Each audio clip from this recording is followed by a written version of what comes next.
A voltaic cell is one that converts chemical energy into electrical energy. So we end up having a redox reaction taking place, and redox involves the gain and loss of electrons.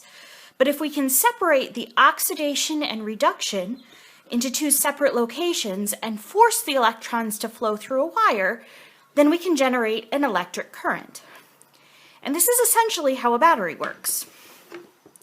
So in order to do this, we need to have two different, what are called half cells. So two beakers, and in each beaker, a half reaction is going to take place. So in one half reaction, I'm going to put in gold. So I have a strip of gold, and that strip of gold is going to be placed in a solution containing gold ions, and I'm going to have this as AuNO3. One of the reasons we use the NO3 ions a lot for the solutions are, if you look at your table of solubility, nitrate ions are always soluble, and we don't want any reactions with the nitrate ions taking place. And then in the other container, I have another metal, and I'm going to pick aluminum in a solution containing those metal ions, so aluminum nitrate.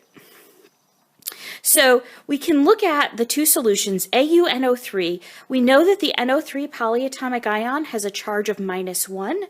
That means I have gold with a +1 charge in the solution. And aluminum always forms a +3 charge, which is why there are 3 NO3s there. So I have two beakers. Each beaker contains a metal and a solution containing that metal as an ion. So gold with its ion, aluminum with its ion.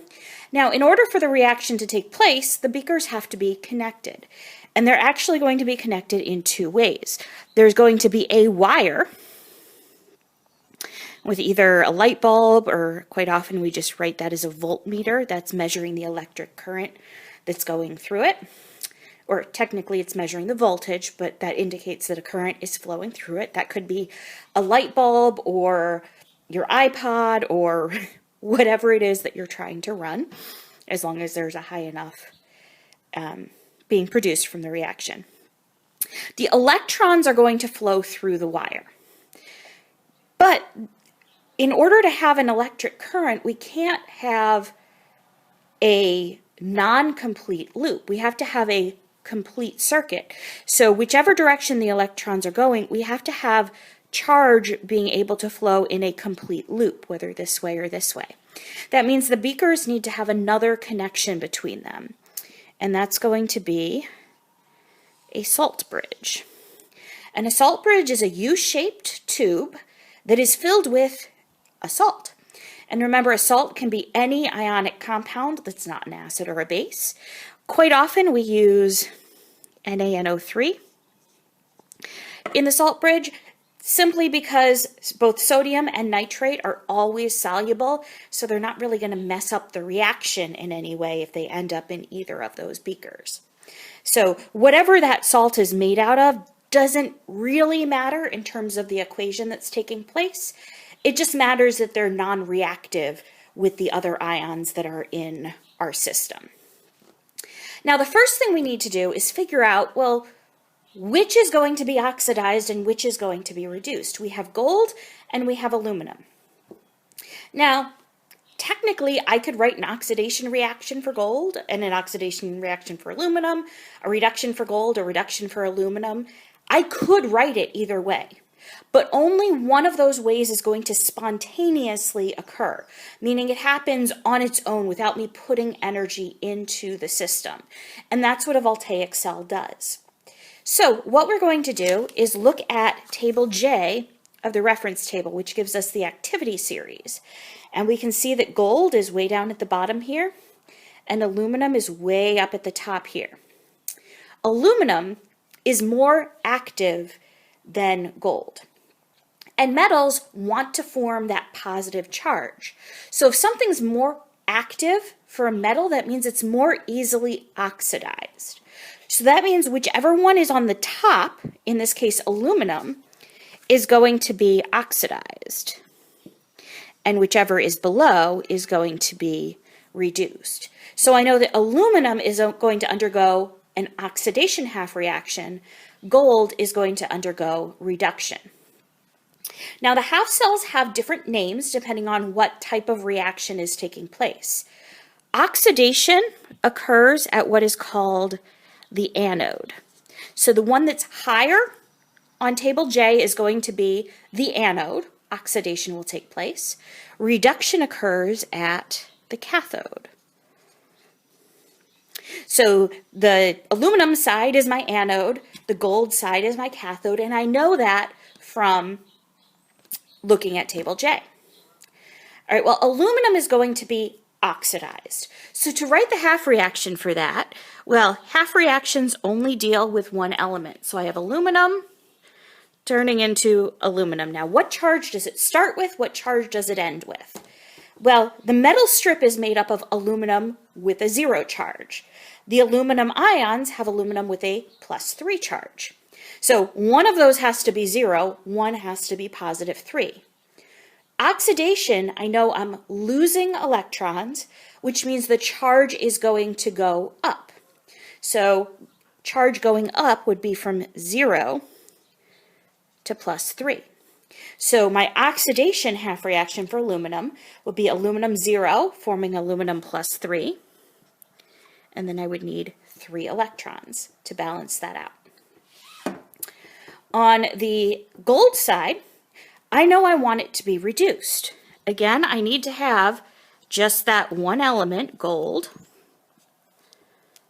So gold something turning into gold something else, but it needs to be reduction. On the strip I have 0, in the solution I have +1. Well, which is reduction? 0 to +1 or +1 to 0? So +1 to 0 is gaining electrons, which is reduction. The charge goes down, so I need the electron on that side. So the half reaction for gold is Au plus forming Au0 by gaining that electron, which is what makes it reduction. For aluminum, I have Al0 forming Al +3 and losing the 3 electrons, which makes it oxidation. And remember, I determine which one's going to be which based on what's higher. So I have the 2 half reactions, but I want to look at what's going on in the cell as a whole. Well, aluminum is losing electrons. Electrons are always going to flow through the wire that goes through the voltmeter. Well, aluminum is losing electrons, so electrons are going out of the aluminum, and the gold is gaining electrons, so they're going into the gold. So in this case, the electrons are going through the wire from aluminum to the gold. It's not always from the right to the left. It's from whatever's being oxidized to whatever's being reduced. So that's the flow of the electrons. But again, we have to have a complete circuit. But remember, electricity is not just flowing electrons. That's what we tend to use, but it's flowing of any charge. And that's where our salt bridge comes into play. The salt bridge is made up of a salt, which has positive and negative ions in it. And those positive and negative ions are free to flow. So those ions are going to flow through the salt bridge to complete the circuit and allow those solutions to stay neutral. So as the electrons are getting sucked out of the aluminum is turning into Al +3 ions.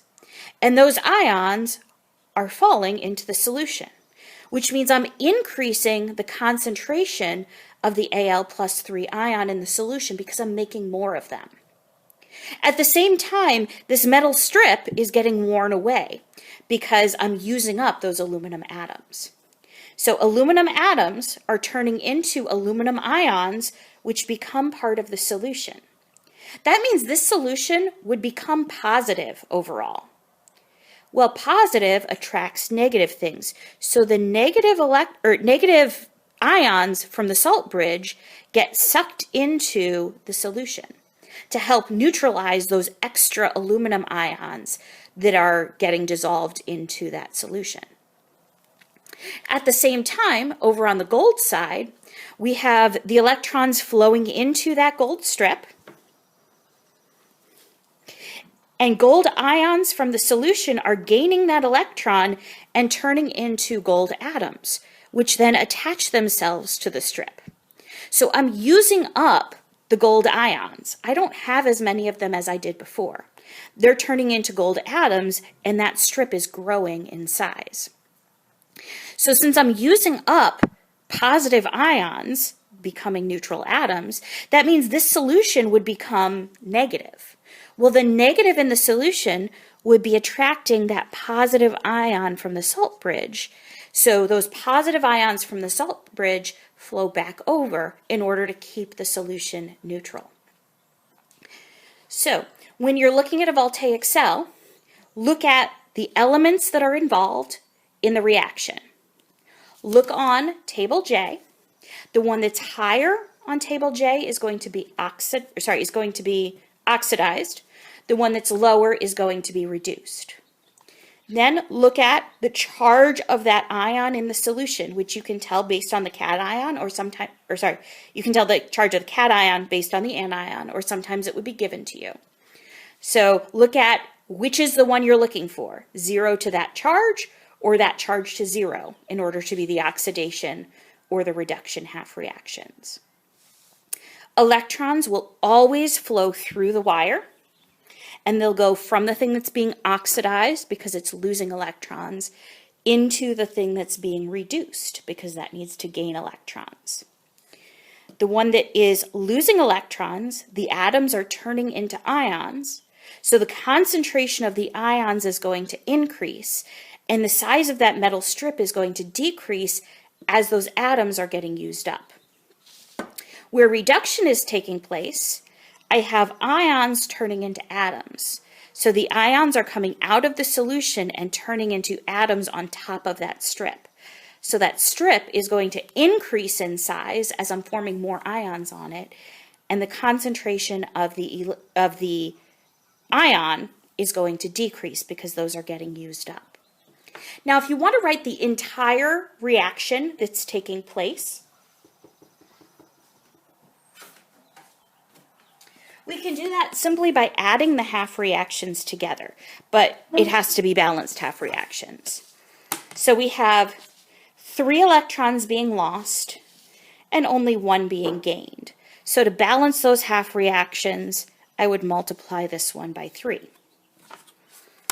So that gives me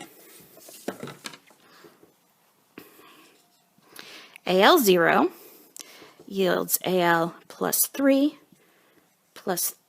electrons, and then 3 electrons plus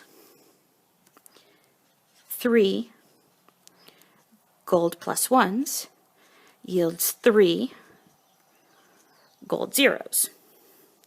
When I add those together, 3 electrons plus Al0 plus 3 Au plus 1 yields Al plus 3 Au plus 3 electrons.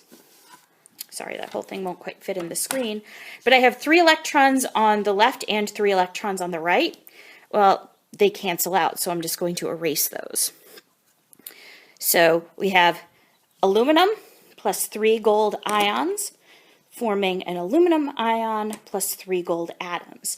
And we can go through and double check that it is balanced by both mass and charge. 1 aluminum, 3 golds, 3 golds, total charge of plus 3, total charge of plus 3. So overall, this is the reaction that's taking place. You could also write it with those NO3 ions in it, because we are told that NO3 is the anion attached to these, in which case we would have Al plus 3 Au NO3 yields Al NO3, 3 plus 3AU.